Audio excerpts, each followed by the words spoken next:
এরপরে প্রশ্ন হলো, জানাজা নামাজে সিজদা দেওয়া হয় না কেন? গুরুত্বপূর্ণ প্রশ্ন।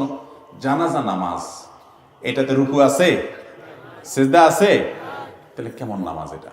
রুকুও নাই, সিজদাও নেই, বৈঠকও নাই, শুধু দাঁড়ানো আছে। তো এই প্রশ্ন উত্তর হলো, মূলত জানাজা নামাজ এটা কোনো আসল পূর্ণাঙ্গ কোনো নামাজ না। এটা মূলত এটা দোয়ার আয়োজন। এটা কিসের আয়োজন?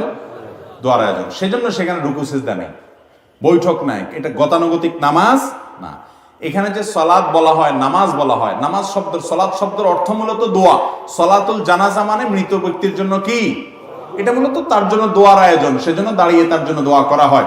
রুকু সিজদা তো আল্লাহ তাআলার প্রতি কৃতজ্ঞতা নিবেদন। এখানে আল্লাহর প্রতি কৃতজ্ঞতাটা মুখ্য না, মুখ্য হলো মুর্দার জন্য কি করা?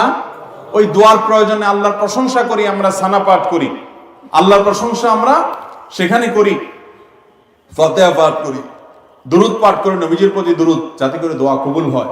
এটা পুরোটা দোয়া। জানাজা নামাজটা মূলত কি?